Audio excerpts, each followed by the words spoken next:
E agora você acompanha pela Rádio Rio de Janeiro o programa Estudo das Obras de André Luiz. Vamos refletir sobre o livro Nosso Lar. Produção e apresentação, Tereza Cristina e Marco Antônio.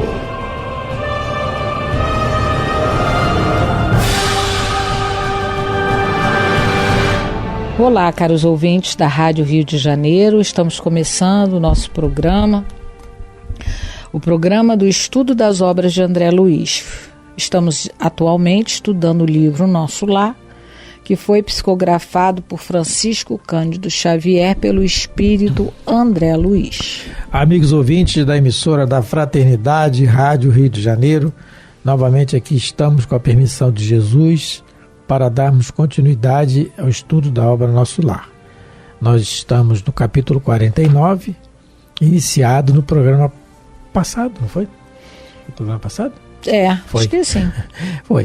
Então, o capítulo 49, regressando à casa, onde André Luiz está regressando depois de um ano de Nosso Lar, fora o tempo de umbral. Ele está, porque tem o tempo de umbral. Verdade. E ele está regressando à casa. E aí, no programa passado, nós comentávamos sobre isso, sobre a questão dele, né, o merecimento que ele teve, no trabalho, o equilíbrio que ele conseguiu para poder regressar à casa dele e enfrentar o que ele vai ver, né? E o Clarencio, ele embriagado de alegria, nem notou mais a expressão fisionômica da Dona Laura, que estão juntos, porque o Clarencio vem trazer a Dona Laura já preparando para ela reencarnar. E o André Luiz vem junto a convite do ministro, Clarencio. E aí ele nem nota mais a Dona Laura, focando aquilo, falamos sobre isso, sobre o interesse pessoal, abrangemos um pouco o raciocínio. Então, nosso interesse pessoal, nosso foco, ele nos tira, nos coloca, aliás, focado em uma situação só. Muitas vezes esquecendo outras responsabilidades. E mais adiante, o Clarencio fala que vai passar por ali diariamente para revê-lo. Então falamos dessa assistência que o André Luiz tem, fruto do seu trabalho, fruto do seu merecimento. Não é porque ele era filho a mamãe dele está lá no plano superior e tal. Não é isso, não existe isso no plano espiritual. É fruto do seu merecimento. Tanto que ele ficou o tempo que ele ficou no umbral e a mãe não o tirou de lá. Quem tirou o André Luiz do umbral foi o André Luiz, né? Sempre assim. Então falamos sobre isso, a questão do merecimento. O ministro deixa lá e fala que vai vê-lo diariamente. E mais adiante, ele já a caminho de casa, acelerado, quase que correndo, coitado. Ele sente ali toda a natureza e tal. E falamos sobre essa questão do que o espírito sente. É muito interessante, lemos um trecho da Revista Espírita de dezembro de 1858, em que Kardec relata uma situação que um espírito comparece a uma reunião e no local tem uma lareira acesa e ele pede para ficar perto da lareira porque ele está com frio. E ainda Allan Kardec faz uns questionamentos a São Luís respondendo que o espírito tem a sensação, né, que essa sensação é ligada à questão moral, né? Moral, o que o espírito sente ainda. E muito bem a explicação, quem quiser dar uma olhada lá, dezembro de 1858. E vamos iniciar então agora. Já iniciamos, o parágrafo onde ele avança para dentro de casa. Ele vai e entra em casa e comentamos sobre isso porque ele entrou em casa, se a porta não estava aberta, ele passou pela porta, né? Então colocamos esse detalhe na questão da vontade do espírito, né, de fazer alguma coisa. A Tereza até lembrou do filme Ghost, um detalhe lá do filme, né, Tereza, que uma chapinha que tinha no chão. Que ele queria o suicida do trem lá, que mostrava para ele. O Ghost, aliás, fazendo um parênteses aqui rápido, o filme Ghost é muito bom, tem muitos detalhes ali corretos. A única coisa que não é grande correta nele é o final do filme, onde o espírito que induziu o outro a matar, ele quis a morte do outro, do que prejudicou ele, do outro amigo e tal, e ele vai para o céu depois. Não é bem assim que funciona, mas tudo bem. Fenômenos ali que são da mediunidade e tudo mais, muito bem colocado. Como outros filmes também, os outros, né? E outros também. Bom, então vamos continuar aqui Ainda a respeito desse parágrafo, que é o ébrio, o sétimo parágrafo é o ébrio de felicidade? É o sétimo parágrafo, esse aí. Ainda a respeito desse parágrafo, o André Luiz, ele entra em casa e já vê coisas estranhas, né? Onde é que estão meus velhos móveis de Jacarandá, né? Móveis bons, quem conhece sabe que são móveis muito bonitos e caros. Duráveis, né? E cadê meu retrato com a família? O que aconteceu? E já começou a cambalear. Já não viu duas coisas ali que ele tinha em casa que não está mais, né? E aí, vamos fazer uma parada para a gente raciocinar no que o Emmanuel fala no livro Alvorada do Reino, capítulo 10, Posses Terrestres. Ele diz assim, ele pega um trecho do Evangelho de Lucas, capítulo 12, em que Jesus fala assim: louco, esta noite te pedirão a tua alma, e o que tens ajuntado para quem será? Jesus em Lucas capítulo 12. Aí o Emmanuel fala assim, vamos ler só alguns trechos da página. Do ponto de vista da posse, de que disporá o homem que realmente lhe pertença? O corpo é uma bênção que lhe foi concedida pelos pais em nome do amor eterno que rege a vida, em nome de Deus. A família é uma equipe de corações afins e menos afins em que ele estagia. O nome é uma doação do registro civil que o arrola nos acervos da estatística, para definir-lhes o nascimento e a situação. O prestígio social é um movimento digno, mas claramente imutável, entretecido pelas opiniões de amigos e adversários. A fortuna material é um empréstimo dos poderes superiores, que não raro lhe escapa ao controle, quando menos espera. Tudo o que a criatura humana possui é tão somente obséquio, concessão, favor ou benefício da providência divina ou da bondade humana. Todos temos efetivamente de nós unicamente a nossa própria alma.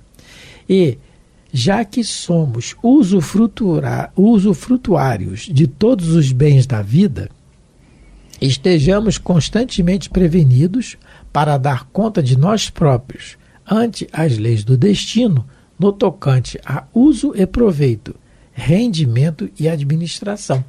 Então, o que ele está dizendo? Ao mesmo tempo que a gente não é dono de nada disso, porque tudo é empréstimo, ele chama de obséquio, concessão, nós temos a obrigação de fazer disso uma boa administração e um bom proveito e rendimento, né? Então, é um investimento que Deus faz em nós, isso que ele está dizendo. E nós, com esse investimento, temos que dar lucro, né? E o lucro aí é a questão moral. Ao mesmo tempo que temos que ter o desapego, porque não é nosso, vamos devolver. Que é exatamente o que o André Luiz está passando aqui, a situação dele.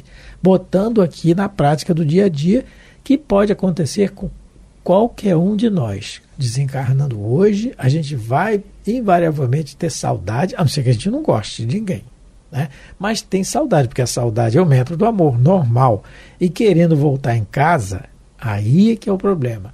Então que a gente aprenda, que obedeça, porque essa surpresa que ele está tendo, ele já está cambaleando aqui, fala aqui, cambaleando de emoção, com todo o preparo que ele já teve do trabalho dele, obediente que ele é, a gente sempre frisa isso, mesmo assim ele chega aqui, ele vê já, ele só viu 2 detalhes, cadê o meu retrato e os móveis de Jacarandá? Ele deve ter entrado na sala, né? Os móveis de Jacarandá, as cristaleiras, aquelas cristaleiras bonitas, cadê? Sumiu. Compremos tudo, ela que escolheu. Ela que escolheu. Porque normalmente a esposa que escolhe. Me endividei para comprar. Não tinha Casa Bahia. Não tinha Casa Bahia na época. Tinha que pagar certinho. Então, ela escolheu tudo e cadê os móveis? Já está aí, o negócio aqui está estranho. Burro ele não é. Aí. Vamos ler agora o 8º parágrafo. O 8º é... Gritei. Gritei minha alegria com toda a força dos pulmões, mas as palavras pareciam reboar pela casa sem atingir os ouvidos dos circunstantes. Aí entra a questão da mediunidade. Quem tivesse na família do André Luiz o corpo preparado para ouvir os espíritos... No filme eles mostram uma empregada que viu ele. O filme Nosso lar. Filme, no nosso lar. Não, o a filme. Empregada, foi bom a Tereza ter falado nisso. A empregada. Porque o filme, gente, filme é filme. Tem licença poética. Muito difícil o filme retratar fielmente o que está num livro, né? Porque eles têm que fazer o filme, não é? Então tem a Tereza falou, licença poética. No filme acho que é isso mesmo, lembrei agora. Então, a empregada vê. A colaboradora, a empregada doméstica, ela que escuta. Ela vê. Ela vê, aliás, ela vê. Ela escuta, sente, né? Ela sente, No capítulo 14 do Livro dos Médiuns, de Allan Kardec, no item 159, em que ele fala que todo aquele que sente num grau a presença do espírito é por esse fato médium, mas mais adiante, no mesmo item, ele diz isso. Todavia, usualmente assim, só se qualificam aqueles em que a faculdade se mostra bem caracterizada e se traduz por efeitos patentes de certa intensidade, o que depende de uma organização mais ou menos sensitiva. Então, quem sente de tempo todo isso é porque tem o corpo preparado, a organização que ele está falando, sensitiva. O corpo foi preparado para isso. Então, tem as pessoas que conseguem escutar, tem as pessoas que conseguem ver, tem as pessoas que conseguem sentir, e vai por aí afora. Nós estamos falando aqui da presença do André Luiz em casa, que ele gritou e não teve resposta, porque normalmente, mas ele sabia disso, é que na emoção, ele até esquece, na emoção de estar em casa. Gritei, cheguei! Lembra do desenho do Fred Flintstone? Querida, cheguei! Mas ouviu, mas deve ter cuidado Zélia, deve ter gritado pela família toda e ninguém ouviu, porque não tem ninguém ali nesse sentido. Agora, nós vamos ver mais adiante que alguém sentiu a presença dele. Aí é diferente. Compreendi a situação e calei-me. Desculpa. É o item 159 e também o 165, tá? Que Kardec coloca nesse capítulo. É muito interessante a gente ler, para a gente ficar bem entrosado nessa questão de ouvir ou ler. O médio, ele fala aqui até em médio audiente, no item 165. Que os espíritos, os médios audientes escutam a voz, né? Então, são os detalhes. O Chico, gente, tinha todas as mediunidades praticamente, é diferente, mas o Chico é o Chico. Então, tem mediunidades e mediunidades. Então, mais adiante. Compreendi a situação. Peraí que eu me perdi. Achei. Compreendi a situação e calei-me, desapontado. Então, ele compreendeu que ninguém podia escutar ele, mas mesmo assim desapontado. Porque é emoção, né? Abracei minha companheira. Então ele já viu a Estelle, já abraçou. Com o carinho da minha saudade imensa. Mas Zélia parecia totalmente insensível ao meu gesto de amor. Aí eu queria falar uma coisinha.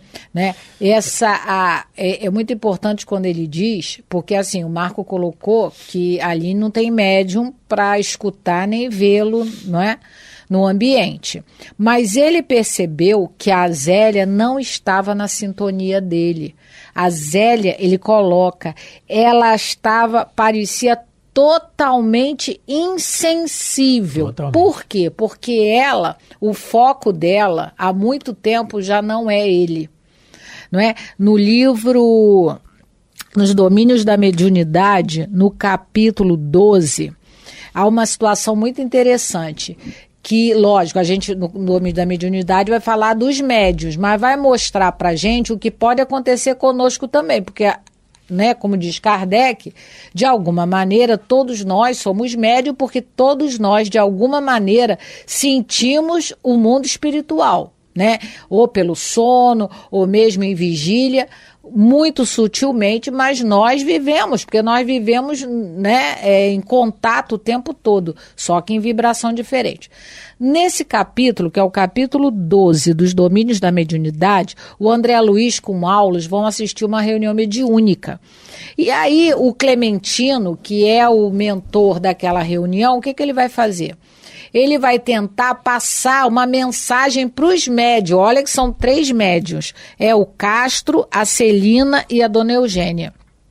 E aí ele diz assim, ele tenta passar a mensagem, e aí o André Luiz vê que Dona Celina registrara as palavras com precisão e guardava a atitude do aluno disciplinado. A Dona Eugênia, que é a outra médium, assimilava em forma de ordem intuitiva, e mostrava-se na condição de um aprendiz criterioso. O Castro, contudo, que é o outro médium, não as recolhera nem de leve. Então, uma nitidamente pegou o pensamento do Clementino, a dona Eugênia só um pouquinho a nível intuitivo, e o Castro nada. E aí o Aulus vai explicar. A mente de Castro passou de súbito a alimentar propósitos diferentes, incapaz de concentrar a atenção na região superior do trabalho que nos compete a levar efeito, de momento não mais se revela interessado em satisfazer ao programa de Clementino, mas sim de provocar um reencontro com a progenitora desencarnada. Ele é uma antena que se insensibilizou de improviso. Por que a gente está lendo isso? Porque o André Luiz diz que a Zélia totalmente insensível ao pensamento dele, ao gesto de amor, de carinho, porque ela não tem mais ele no foco. Há muito tempo, a gente vai ver o porquê, que há muito tempo ela não pensa mais nele. O que quer dizer que a fila andou. Porque mais tarde, aqui no capítulo, a gente vai ver que uma filha pensa nele. E ela chega na casa dizendo para a mãe, mãe, hoje eu acordei pensando no papai, claro, porque o papai é para poder explicar melhor essa situação, por que ela está toda blindada, ela não capta nada do André Luiz, porque ela não pensa nele há muito tempo. Até porque o novo, que ela casou de novo... Isso todo mundo sabe, né? Até porque não seria correto ela casar com o novo pensando no marido antigo o tempo todo. É melhor não ter casado. É melhor não ter casado, exatamente. Sim. O Castro, no caso que a gente leu aqui, no livro Nos Domínios da Mediunidade, por que ele parou de captar a mensagem do Clementino? Porque ele queria que a mãe viesse dar uma comunicação, a mãe que morreu. Né? Ele era médium, ele começou a pensar na mãe, ponto. Ele não pegou nada da orientação que o Clementino passou para o grupo, porque, como o Aulus diz, ele se tornou uma antena que se insensibilizou. Então, a dona Zélia aqui, a senhora Zélia, esposa do André Luiz, ela não tem mais sintonia nenhuma, ela não, né, e pelo jeito que ela fala dele, ela gostou dele ter, né, voltado para casa. O que parece, pelo jeito que ela vai falar, que a gente vai ler aqui, não, dá pra gente depreender aqui do texto, que ela não quer nem que fale do nome dele. Coitado, Tereza, ela quer massacrar o pobre do André Luiz. Coitado. Por que será, né? Por que será? Só se ela é bom, doida. Tranquilo. Hein? Então, continuando, Marco, lê aí. Muito atenta. Muito atenta. Então ela tá, Zélia parecia totalmente insensível ao meu gesto de amor. Tadinha, ele abraçou. Muito atenta, perguntou ao cavalheiro alguma coisa que não pude compreender de pronto. Ele viu sair do quarto um cavalheiro, né? Ele achou que era médico. Que é mesmo. O interlocutor, baixando a voz, respondeu respeitoso. Só amanhã poderei diagnosticar seguramente, porque a pneumonia se apresenta muito complicada, em virtude da hipertensão. Todo cuidado é pouco. O doutor Ernesto reclama absoluto repouso. Eu sempre rio quando leio isso aqui. Quem seria aquele doutor Ernesto? Quem é esse cara? Oh, meu Deus. Perdia-me no mar de indagações, quando ouvi a minha esposa suplicar ansiosa. Olha, ela suplicou. Suplicar, gente, é aquilo. Por favor.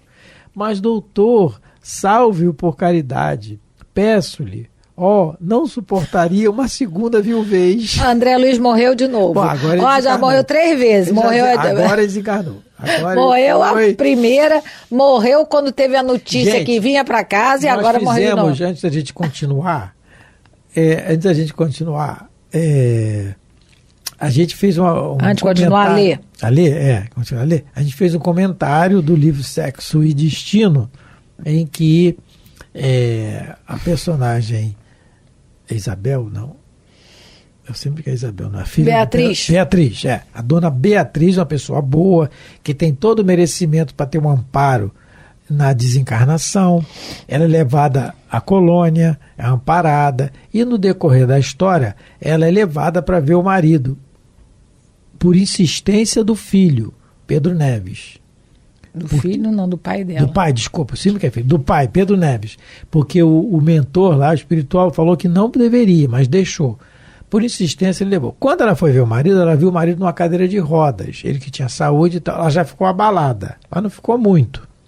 Aí ela... Ninguém fica abalado com os pais. Coitado dos maridos, sofre. Mas vamos lá. E aí... ela assistiu para ver a casa. Já que o marido está assim, deixou eu lá em casa. Aí o pai, o Pedro Neves, que já estava desencarnado, foi quem a recebeu no plano espiritual, fala, não vamos sim, insistiu, e levou. Quando ela chega em casa, que ela vê a prataria, lá está escrito, a prataria, tudo era uma mansão, roubado, tudo destruído. Abandonado, destruído, ela desmaia. Ninguém morre de novo, a gente brinca, né? Mas ela desmaia ali no chão, e para tirar ela dali, foi levado 3 dias, dando passe e tal, e ela fica perturbada. O que vai atrapalhar ela, muito no plano espiritual, talvez na próxima encarnação, por causa da casa deteriorada. E o André Luiz aqui, ele consegue ter a notícia se abalando, mas ele não desmaia, vai ser a grande prova dele. Então, a gente fazendo uma analogia, porque é a comparação daquele que se prepara realmente e obedece. A dona Beatriz não obedeceu. Pessoa boa, do bem, teve o merecimento, mas não obedeceu. E muito menos o pai dela, que tinha 40 anos. Que tinha mais de 40 anos de plano espiritual de trabalho no bem. O André Luiz começa o livro falando dele. Então, quer dizer, e é isso que a gente fala, a obediência, é a necessidade fundamental nossa, é a obediência.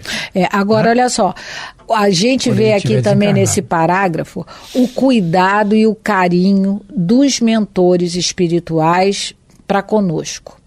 Eles prepararam o André Luiz e só trouxeram ele quando o moço, o segundo marido, está doente. Está doente, está passando mal, está quase morrendo. Porque se ele chega em casa e vê a Zélia lá com o seu Ernesto fazendo um piquenique, namorando, né, e falando mal dele, né, como o Marco Aurélio brinca lá, você que sabe beijar bem, o outro nem sabia beijar, ele matava a Zélia, ele ia virar o obsessor da família. Então, a gente vê nesse parágrafo o cuidado dos mentores, o carinho, o amor, a boa intenção deles, porque conhecendo o comportamento de André Luiz, o caráter de André Luiz, né, os sentimentos dele, eles procuraram trazer em casa quando o moço estava acamado, quase morrendo, para ele ter um pouquinho de pena. Porque se eles trazem numa outra situação, né? Ele matava todo mundo, virava obsessor de todo mundo. Fazendo jantinha para ele. Meu querido, eu fazia tanta janta pro meu outro marido, ele nem gostava. Nem porque ligava. Ele jamais ia pensar o seguinte, a minha esposa ficou viúva, nova, com 3 crianças para cuidar, porque a pequenininha era criança. Tanto que ele diz aqui agora, ela está numa idade casadora, ela cresceu, já se passaram mais de 10 anos, 9 anos, né? Então, ele não pensaria isso, como também não pensou aqui na hora, né? Ela ia ficar sozinha, com 3 crianças naquela época, com certeza não tinha pensão, né? Não tinha essa coisa de pensão do INPS para as esposas viúvas. Isso é década de 40. Não, isso aqui é antes, né? 30 e poucos. Final da década de 30, início da 40. 30 e poucos, então não tinha. Ela ia ficar ao abandono, não é? Tanto ela afetivamente como para ajudar as crianças a educar. É não pensar nos outros. Ele viesse, ele não pensou nem vendo o homem doente, quanto mais se visse o moço, chegasse lá na hora, o moço estava bom, aí acabou tudo. Olha como é que os nossos amigos espirituais são extremamente cuidadosos, amorosos e só querem o nosso bem, não é? Estamos terminando o programa, porque não adianta a gente continuar agora o parágrafo. Não, já terminou. Terminou mesmo, né? Agradecendo a todos pela atenção, pelo carinho. e pela oportunidade que nos dão de estarmos aqui estudando juntos. Fiquem com Deus. Muita paz a todos, que Deus nos ajude cada vez mais a entender que é só a nossa alma, os nossos pensamentos. O resto é tudo de Deus. Muita paz. Estudamos hoje, continuando o capítulo 49 do livro Nosso Lar. A Rádio Rio de Janeiro apresentou o programa Estudo das Obras de André Luiz. Produção e apresentação: Tereza Cristina e Marco Antônio.